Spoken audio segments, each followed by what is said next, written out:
You may not believe it, but some of us in the preaching profession sometimes wonder if it does any good. We work at our sermons week after week, studying the Scriptures, consulting the commentaries, scribbling notes on paper napkins. And then we rehearse dramatic gestures. We think out loud and we step into the pulpit on Sunday morning with our hearts pounding. We say our piece, step down for the closing hymn, and wonder if any of it makes any difference at all. I was at my first church 4.5 years. Those were good people in that little Kentucky town. They were honest and hardworking and kind. But I honestly don't know if they were any better 4.5 years later than when I came. Don't know that my preaching made any difference in who they were. I was at my next church twice as long, 9 years. Those were good Christian people when I came and good Christian people when I left. But were they any better because I had been there preaching week after week? I don't know. The same could be said for my church in Washington, D.C., where I climbed the steps of that impressive pulpit Sunday after Sunday and tried to make an impression on those people. I think that I did. I hope that I did, but I don't know that I did. When a man digs a ditch, he knows at the end of the day just how much of the ditch he has dug. But when a man preaches a sermon, he can't tell really how much work has been done and how much there is left to do. I'm not saying this so you will tell me what a profound impact my preaching is having on your lives. I'm just telling you because that's the way it is. I work with words, not spades, and the digging that I do is often measured in inches, not feet. If preaching has any results at all, they are inner and invisible results.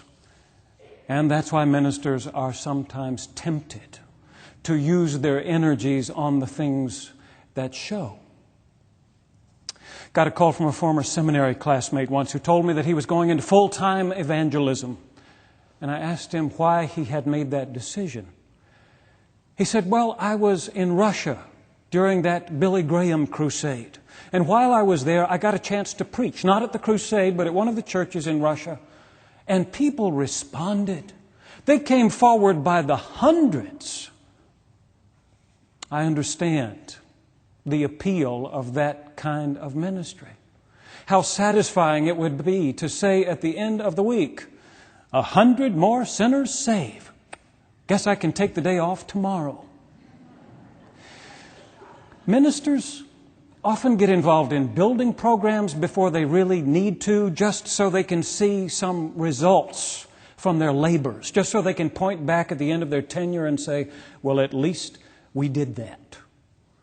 Sometimes they spend much time in counseling and visiting, things that are much more rewarding than investing the same amount of time in preparing a thoughtful sermon.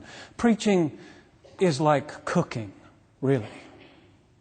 And the benefits of serving a meal and delivering a sermon last just about as long. At least that's how it seems. At one of my churches, I knew a man who was confined to a wheelchair. He was a university professor, about the same age as I was.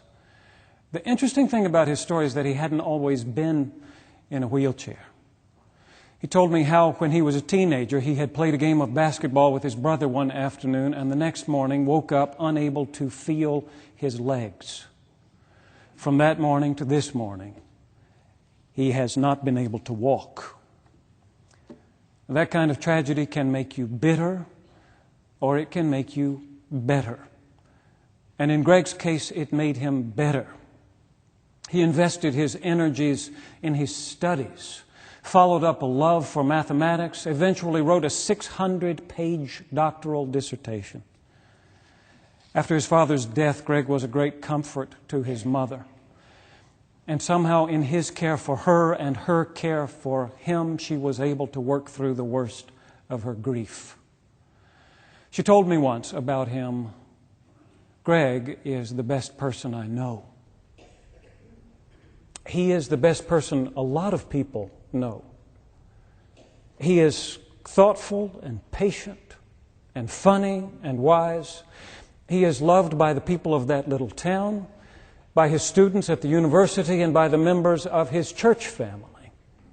And it was one of those, a member of his church family, who asked me one day what I would do if I were Jesus. If I were Jesus? I asked, yes. What would you do?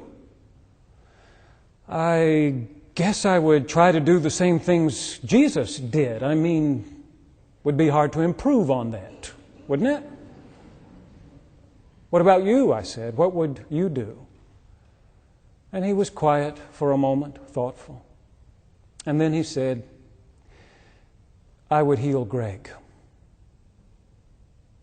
And then we were both quiet for a little while, thinking about that, imagining Greg getting up out of that wheelchair, standing up straight and tall, taking his first steps in more than 30 years.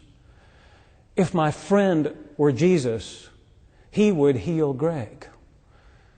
Which made both of us wonder, why didn't Jesus do it?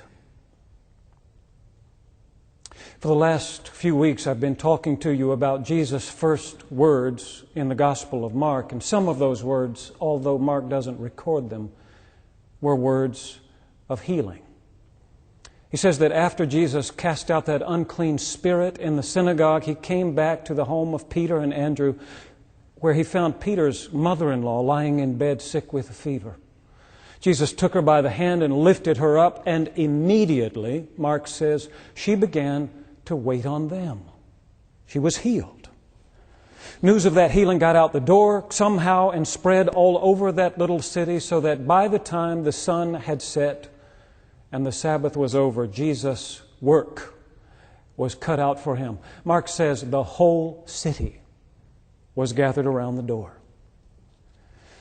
Tell me the truth. If there was someone in Richmond who could heal the sick, or if you only believed that he could heal the sick, isn't there someone you would want to bring to him? Isn't there a wheelchair somewhere you would want to push to his door, some hospital bed you would want to roll through the streets?